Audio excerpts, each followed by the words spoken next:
Hello students, welcome to the class. आज के इस लेक्चर में हम केंद्रीय प्रवृत्ति का जो माप है मोड, जिसे हिंदी में कहते हैं बहुलक या फिर भूयष्टक, इसके बारे में चर्चा करेंगे। इससे प्रीवियस लेक्चर्स में हम मीडियन और एरिथमेटिक मीन के बारे में पढ़ चुके हैं। तो जो वर्ड है मोड, ये एक फ्रेंच वर्ड होता है ला मोड, उससे इसका ओरिजिन हुआ है। इस शब्द का अर्थ होता है कोई चीज़ जो रिवाज में है या फिर फैशन में है या चलन में है, तो उसे हम सिंपल भाषा में मोड कहते हैं। स्टैटिस्टिक्स में अगर देखें तो जब किसी भी डेटा सीरीज़ को हम ऑब्ज़र्व करते हैं तो उस डेटा सीरीज़ में जो भी वैल्यू सबसे ज़्यादा बार आई है या जिस वैल्यू की आवृत्ति सबसे अधिकतम होती है उसे मोड या फिर बहुलक कहा जाता है। मोड जो है वो सर्वाधिक घनत्व की स्थिति को भी बताता है, यानी position of highest density. Highest density मतलब जहाँ पर सबसे ज़्यादा वैल्यूज़ होती हैं या सबसे ज़्यादा वैल्यूज़ का घनत्व होता है या सबसे ज़्यादा जो वैल्यूज़ रिपीट होती हैं, इसीलिए ये पोजीशन ऑफ हाईएस्ट डेंसिटी भी है। या इसका एक नाम और होता है point of highest concentration of values, अर्थात जो मूल्य है उनका अधिकतम संकेंद्रण का बिंदु। अधिकतम संकेंद्रण का मतलब भी यही है कि जो मूल्य सबसे ज़्यादा बार आए हैं या सबसे ज़्यादा बार रिपीट होते हैं किसी भी डेटा सीरीज़ में, वो मोड होता है। मोड का हम देख सकते हैं एग्जाम्पल होता है, जैसे कि कोई शूज़ का एग्जाम्पल ले सकते हैं कि मार्केट में जैसे जो मेल्स के लिए 6 नंबर का जूता जो है बहुत ही आम साइज़ होता है, बहुत ही कॉमन साइज़ है ये, जो इजीली अवेलेबल भी होता है। इससे छोटे साइज़ है, इससे बड़े साइज़ फॉर मेल मेंबर्स मिलने या फॉर मैन जो है थोड़ा सा मुश्किल होता है क्योंकि वो इतने कॉमन नहीं है। तो ये क्या हो गया, ये हमारा मॉडल साइज़ ऑफ शूज़ हो गया जो कि फैशन में है, सबसे ज़्यादा रिवाज में है, सबसे ज़्यादा चलन में है। इसी तरीके से हम निकाल सकते हैं मॉडल साइज़ ऑफ कॉलर, कि शर्ट की जो साइज़ है 42 साइज़ या 40 साइज़ जो सबसे ज़्यादा चलन में होती है, सबसे ज़्यादा फैशन में है या जो कॉमनली बिकती है, वो हमारी क्या हो जाएगी, मॉडल साइज़ हो जाएगी। इसी तरीके से हम कह सकते हैं कि अगर कोई क्लास है जिसमें स्टूडेंट्स को पॉकेट मनी मिलती है, तो सबसे ज़्यादा जो नंबर है 500 रुपये, 1000 रुपये, तो जो मॉडल साइज़ क्या हो जाएगा, जो ज़्यादा वैल्यू है, ज़्यादातर स्टूडेंट्स को जो पॉकेट मनी मिल रही है, मैक्सिमम स्टूडेंट्स को जो मिलती है अमाउंट, वो क्या हो जाएगा, मॉडल साइज़ ऑफ मनी। तो ये हमारे मोड या बहुलक होते हैं। बहुलक का मतलब जो सबसे ज़्यादा बार या बहुत बार जो सीरीज़ में आता है। इसमें भी तीनों अलग अलग तरीके की श्रेणियों के अलग अलग तरीके हैं मोड निकालने के। सबसे पहला हम लेते हैं, अगर व्यक्तिगत श्रेणी की बात करते हैं, व्यक्तिगत या फिर इंडिविजुअल सीरीज़। इंडिविजुअल सीरीज़ में मोड निकालने का सबसे पहला स्टेप होता है कि हमें इस श्रेणी को खंडित श्रेणी में या सतत श्रेणी में परिवर्तित करना होता है, क्योंकि हमें पता है कि व्यक्तिगत श्रेणी में आवृत्ति नहीं होती। तो जब हम व्यक्तिगत श्रेणी को खंडित श्रेणी में बदलेंगे तो इसमें क्या होगा कि अगर कोई वैल्यू जो 2 या 2 से ज़्यादा बार आई है तो उनको पहले हम असेंडिंग ऑर्डर में अरेंज करेंगे और उसके बाद में ऑब्ज़र्व करके देखेंगे कि जिस भी वैल्यू की आवृत्ति सबसे ज़्यादा होगी वो वैल्यू हमारा मॉडल वैल्यू बन जाएगी, वो हमारा बहुलक का मान होगा। एक एग्जाम्पल ले लेते हैं, इसका एक क्वेश्चन ले लेते हैं। सपोज़ हमें ये क्वेश्चन दिया गया है कि ये पिछले 15 वर्षों की जो है एनुअल डेथ रेट्स दी गई है। अब हमें पूछा गया है कि इनसे हमें बहुलक का मान निकालना है। तो ये व्यक्तिगत श्रेणी में ये इस तरीके से ये क्वेश्चन है। सबसे पहले हमें क्या करना पड़ेगा, इस व्यक्तिगत श्रेणी के क्वेश्चन को हमें खंडित श्रेणी में परिवर्तित करना पड़ेगा। तो जिसके लिए हम एक टेबल बनाएंगे, यहाँ लिखेंगे x का मान बनेगा। यहाँ पे x में हम वो वैल्यूज़, यहाँ पर अगर कोई वैल्यू 1 से ज़्यादा बार आई है तो हम x सीरीज़ में उस वैल्यू को केवल एक ही बार लिखेंगे। फॉर एग्ज़ाम्पल हम देखते हैं, और असेंडिंग ऑर्डर में ही इसको अरेंज करना है, ये भी अरेंज होनी चाहिए। तो सबसे छोटी वैल्यू से अपन स्टार्ट करते हैं। सबसे छोटा वैल्यू है 4। तो 10.4 से स्टार्ट करते हुए 11.6 तक ये सीरीज़ गई है। तो उसी तरीके से हम लिख देते हैं 10.4, उसके बाद में आता है 10.5, फिर आता है 10.6, 10.7, फिर 10.8 यहाँ पर नहीं है, फिर 10.9 है, 1 है, 11.3 है और लास्ट में हमारी वैल्यू आती है 11.6। तो ये हमने एक्स सीरीज़ यहाँ पर बना ली है। अब हमें क्या करना है, खंडित श्रेणी में बदलने के लिए इसको यहाँ पर टेली बार्स बनाएंगे। टेली बार का मतलब है कि हम इनकी आवृत्तियाँ देखेंगे कि कौन सी कितनी बार आवृत्ति आई है। 10.4 अगर हम देखें या फिर हम इस सीरीज़ से ही स्टार्ट करते हैं। 11.1 है तो 11.1 के आगे हम एक टेली बार लगा देते हैं। इस तरीके की जो लाइन होती है सीधी वो टेली बार होती है। फिर आता है 10.9, 10.9 के आगे एक लगा दिया, फिर 10.7 यहाँ पर हमने एक टेली बार लगा दिया। 11.1 दूसरी बार आया है तो वापस यहाँ पे दूसरा टेली बार लग गया। 10.9 भी 2 टाइम्स रिपीट हुआ है। देन कम्स 11.6, 11.3, 10.6 और इसी तरीके से हम सारे टेली बार लगाते जाते हैं। तो ये हमने सारे टेली बार्स लगा दिए हैं। टेली बार्स लगाने का मतलब होता है कि इससे हमारी काउंटिंग थोड़ी सी इजी हो जाएगी और कोई नंबर मिस होने का चांस नहीं रहेगा, क्योंकि हमने सीक्वेंस में यहाँ पर चले हैं। ये 4 तक तो हम ऐसे लाइन खींचते हैं। सपोज़ अगर 5वां बार रिपीट होता तो हम क्या करते हैं, 1 2 3 4 और फिर एक क्रॉस लाइन कर देते। इसका मतलब क्या हुआ कि ये 5 है, इसको हम फिर इसको काउंट करने की हमें ज़रूरत नहीं है। This will be taken as 5। यहाँ पर कोई भी नंबर 5 बार नहीं है तो इसकी ज़रूरत नहीं पड़े। अब इन टेली बार्स की सहायता से हम यहाँ पर आवृत्ति निकाल लेते हैं कि किसकी आवृत्ति कैसी है। आवृत्ति को छोटे f से डिनोट करते हैं, ये हम देख चुके हैं पहले प्रीवियस लेक्चर्स में। अब इनको काउंट कर लेते हैं। ये है 1 1 4 2 3 2 1 और 1। और अब इन आवृत्तियों का टोटल कर लेते हैं जस्ट टू सी कि हमने कोई नंबर मिस नहीं किया है। 4 5 6 7 8 9 10 11 12 13 14 15, ये हमारे 15 है। इधर भी क्वेश्चन में हमें दे रखा था कि 15 वर्षों का डेटा है, तो इसका मतलब हमने कोई नंबर मिस नहीं किया है। n की हमें आवश्यकता नहीं है फॉर्मूले में, यहाँ पर केवल ये चेक करने के लिए कि कोई नंबर मिस ना हुआ हो, इसलिए एक बार हम यहाँ पर टोटल करके टैली कर लेते हैं। तो अब यहाँ आवृत्तियों को देखते हैं। देखने से पता चलता है कि ये सबसे ज़्यादा आवृत्ति क्या है, 4। अधिकतम आवृत्ति है 4। तो ये 4 किसका है, 10.6 की आवृत्ति है। अर्थात 10.6 जो है सबसे ज़्यादा बार आया है टेबल में। कितनी बार, 4 बार। तो हमारा जो मॉडल वैल्यू है वो क्या हो जाएगा, 10.4। मोड को, बहुलक को हम Z से डिनोट करते हैं, कैपिटल Z से डिनोट करेंगे। तो हमारा मॉडल वैल्यू, सॉरी 10.4 नहीं,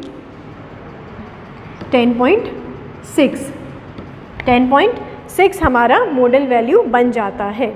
तो इस सीरीज़ में तो मोड निकालना बहुत आसान है, क्योंकि हमें इजीली पता चल गया मैक्सिमम वैल्यू किसकी है। कई बार ऐसा होता है कि सीरीज़ में 2 बार आवृत्तियाँ अधिकतम होती है, इधर भी 4 है इधर भी 4 है। तो ऐसी सीरीज़ में मोड निकालना थोड़ा सा मुश्किल हो जाता है। और कई बार सीरीज़ में 2 मोड भी आ सकते हैं, 2 ऐसे वैल्यूज़ हो सकती हैं जो सबसे ज़्यादा बार आई हों। तो ऐसी सीरीज़ को अपन कहते हैं द्विबहुलक सीरीज़, यानी कि बाय मॉडल सीरीज़। और अगर 3 बार आती है, 3 मोड हो सकते हैं, तो उसको कहेंगे त्रिबहुलक सीरीज़, यानी कि ट्राई मॉडल सीरीज़। तो इस तरीके से यहाँ पर तो हमने क्या किया है, व्यक्तिगत श्रेणी को खंडित श्रेणी में बदल दिया, क्योंकि हमारे पास कुछ आवृत्तियाँ 1 से ज़्यादा बार भी आ रखी हैं, और मोड निकाल लिया। सपोज़ हमारी व्यक्तिगत श्रेणी ऐसी हो जिसमें कोई भी वैल्यू 1 से ज़्यादा बार रिपीट ही ना हुआ हो, सबकी वैल्यू एक बार ही आई हो, तो हम खंडित श्रेणी में नहीं बदलेंगे, क्योंकि इस पर भी सबका आवृत्ति 1 1 1 ही आएगी, तो मोड निकालना मुश्किल हो जाएगा। ऐसी स्थिति में हम क्या करेंगे, व्यक्तिगत श्रेणी को हम कन्वर्ट करेंगे सतत श्रेणी में। एक तो दो तरीके हैं, खंडित श्रेणी में करेंगे या फिर सतत श्रेणी में कन्वर्ट करेंगे। अगर हमारे पास वैल्यूज़ एक से ज़्यादा बार रिपीट होती हैं तो खंडित में करेंगे, अगर वैल्यूज़ केवल एक ही बार आती हैं तो हम इसको सतत श्रेणी में बदलेंगे। सतत श्रेणी में बदलने का क्या तरीका है, हम एक वर्ग अंतर ले लेंगे। सपोज़ 0 से 5 जो नंबर हैं उनको उधर लिख दिया, 5 से 10 के जो डिजिट्स आई हैं उनको इसमें लिख दिया। तो अब ये सतत श्रेणी के जो वर्ग अंतर कैसे हमें डिसाइड करने हैं, इनका सबसे छोटा वैल्यू देखो और सबसे बड़ा वैल्यू देखो। सपोज़ यहाँ पर 10.4 से स्टार्टिंग हुई है तो सतत श्रेणी की स्टार्टिंग भी 10.4 से होगी। फॉर एग्जाम्पल बता देती हूँ आपको, 10.4 से सपोज़ हमने लिख दिया 10.6, फिर 10.6 से लिख दिया 10.8, 10.8 से लिख दिया 0 और इसी तरीके से कहाँ तक लिखना है, 11.6 तक। तो हम ये मैक्सिमम वैल्यू 11.6 तक इस तरीके से सीरीज़ बनाएंगे, सतत श्रेणी में बदलेंगे और फिर उसका मोड निकालेंगे। कई बार मोड की वैल्यू क्लियर नहीं होती है निकालना दोनों तरह से कन्वर्ट करने के बाद भी, तो उसके लिए एक ऑल्टरनेटिव फॉर्मूला होता है जिसमें हम कह सकते हैं, लिखते हैं z = 3m - 2x बार, यानी m है हमारा मीडियन, x बार है एरिथमेटिक मीन या समांतर माध्य। तो अगर किसी क्वेश्चन में मान लो मध्य का और समांतर माध्य दोनों दे रखे हैं तो उनकी सहायता से भी मोड निकाला जा सकता है, या जब वैल्यू से क्लियर ना हो निकालना तो हम इन वैल्यू से भी मोड निकाल सकते हैं। मीडियन को 3 से गुणा किया है, अरिथमेटिक मीन को 2 से गुणा किया है और उसके बाद में दोनों का अंतर निकाल लिया है, तो इससे हमारा मोड निकल सकता है।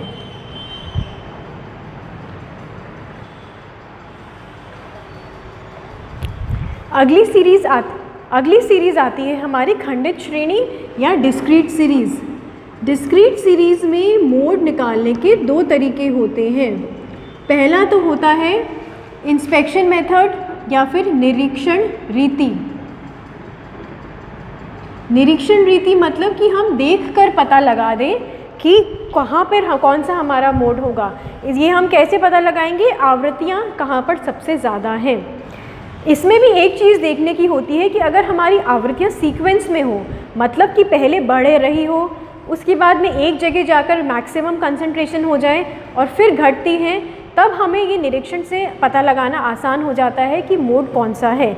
लेकिन कई बार आवृत्तियाँ बहुत रैंडम होती है, एक कभी बहुत ज़्यादा, फिर एकदम से कम, फिर अगली आवृत्ति बहुत बड़ी। तो इस सिचुएशन में हम निरीक्षण के द्वारा भी मोड का पता नहीं लगा सकते, क्योंकि वहाँ पर हम हाईएस्ट फ्रीक्वेंसी का तो पता लगा लेंगे, लेकिन कंसंट्रेशन आवृत्तियों का सबसे ज़्यादा है या नहीं ये पता लगाना मुश्किल होता है। तो इसके लिए हम जो ऑल्टरनेटिव फॉर्मूला होता है दूसरा, ग्रुपिंग मेथड या फिर समूहन रीति, इसका प्रयोग करेंगे। इसको इंग्लिश में कहते हैं ग्रुपिंग मेथड, यानी हम ग्रुप्स बनाते हैं पहले आवृत्तियों के और फिर मोड निकालते हैं। तो सबसे पहले एक निरीक्षण या इंस्पेक्शन रीति से मोड निकालने वाला वो एग्जाम्पल देख लेते हैं। ये एक क्वेश्चन लेते हैं, इसमें यहाँ पर वेट दे रखा है स्टूडेंट्स का केजीज़ में और दूसरे में नंबर ऑफ़ स्टूडेंट्स दे रखे हैं। तो इसमें हम देखने से पता चलता है, पहले तो ये वेट्स असेंडिंग ऑर्डर में अरेंज्ड हैं। दूसरा, हम यहाँ अगर आवृत्तियाँ देखें तो पहले कम है, फिर धीरे धीरे आवृत्ति बढ़ रही है, मैक्सिमम हुई और फिर वापस आवृत्तियाँ कम हो रही हैं। तो इसीलिए इसमें हम देखें अधिकतम आवृत्ति कौन सी है, ये वाली, यहाँ पर आवृत्ति 20 है। साथ ही साथ अधिकतम आवृत्ति देखने के साथ हमें ये भी देखना चाहिए कि इसके आगे और पीछे की आवृत्तियाँ हैं वो कैसी हैं, वो भी यहाँ पर 10 और 11 यानी पूरी टेबल में सबसे ज़्यादा में से ही है। तो अतः हम कह सकते हैं कि ये जो हमारी वैल्यू है 50, ये हमारा क्या हो जाएगा, मोड हो जाएगा। मत कि जो 50 विद्यार्थी है उनमें से जो मॉडल वेट है 50 है, यानी कि अधिकतम स्टूडेंट्स का वेट जो है 50 kg ही है। तो ये हमारा बहुलक या फिर मोड होता है। ये क्वेश्चन हमने लिया है, इसमें एक तरफ तो दे रखी है कॉलर साइज़ और एक तरफ दे रखा है नंबर ऑफ़ स्टूडेंट्स, यानी 32 कॉलर साइज़ 7 स्टूडेंट्स की है, 33 14 स्टूडेंट्स की है एंड सो ऑन। तो यहाँ पर हमें कुल जो है नंबर ऑफ़ स्टूडेंट्स हमारे पास कितने हैं, 230 स्टूडेंट्स दे रखे हैं। तो अब इसमें अपन देखें कि यहाँ पर हम इंस्पेक्शन मेथड से क्यों मोड नहीं निकाल रहे हैं, क्योंकि फ्रीक्वेंसीज़ देखो तो बहुत रैंडम है, सीक्वेंस में नहीं है। यहाँ पर बड़ी संख्या है, फिर कम होके फिर वापस बड़ी हो गई, फिर कम हुई, फिर यहाँ पर वापस 36 आ गई जो सबसे बड़ी है वैसे देखा जाए तो क्योंकि मोड हमारा सिर्फ हाईएस्ट फ्रीक्वेंसी ना होकर हमने जो बात करी क्या होता है, हाईएस्ट कंसंट्रेशन ऑफ वैल्यूज़, सबसे ज़्यादा सन केंद्रण कहाँ पर है, तो इसके लिए यहाँ पे हमें पता नहीं चलता है तो हम यूज़ करते हैं समूहन रीति या फिर ग्रुपिंग मेथड। ग्रुपिंग मेथड में हम क्या करते हैं, जो आवृत्ति का कॉलम है उसे हम 1 नंबर दे देते हैं, ये हमारा पहला कॉलम हो जाता है। इसके बराबर में एक हम दूसरा कॉलम बनाएंगे जिसको हम सेकंड नंबर देंगे। इस कॉलम में हम क्या करेंगे,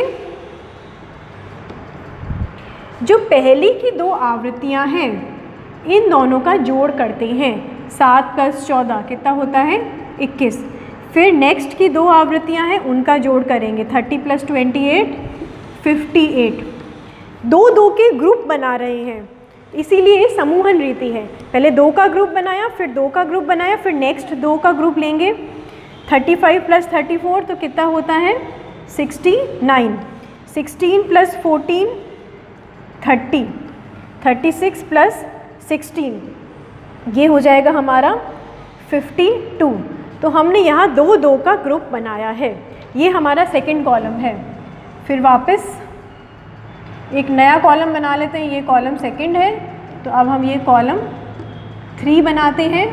कॉलम 3 में भी क्या करेंगे, हम वही 2 का ग्रुप बनाएंगे, लेकिन कैसे, पहली आवृत्ति छोड़ देंगे और अगली 2 आवृत्तियों का 2 को ऐड करेंगे। पहली 7 को हमने छोड़ दिया है, 14 और 30 को ऐड किया है, तो जब 14 और 30 को ऐड करेंगे तो हमारा क्या बनेगा, ये 44। उसके बाद में नेक्स्ट की 2 आवृत्तियां हैं 28 और 35, इनको जोड़ लेंगे, ये हमारी हो जाती है 63। फिर नेक्स्ट की 2 आवृत्तियां को जोड़ लेंगे, 34 और 16, ये आता है 50। फिर 14 और 36 ये आता है, ये भी 50 आ जाएगा। अगला एक अकेला रह गया है तो इसको हम छोड़ देते हैं। तो अगले कॉलम में हमने क्या किया, पहला फ्रीक्वेंसी छोड़कर बाकी 2 का ग्रुप बनाया। अब बनाएंगे हमारा चौथा कॉलम। जो कॉलम 4 है उसमें हमने क्या किया है, इस बार हम क्या करेंगे, 3 का ग्रुप बनाएंगे। पहली, दूसरी और तीसरी आवृत्ति, इन तीनों का टोटल करेंगे, यानी कि 7 + 14 + 30, इन तीनों का हमने टोटल किया है, तो ये हमारा आता है 51। फिर अगली 3 आवृत्तियां हैं 28, 35 और 34, इन तीनों का हम टोटल करते हैं 7 8 97।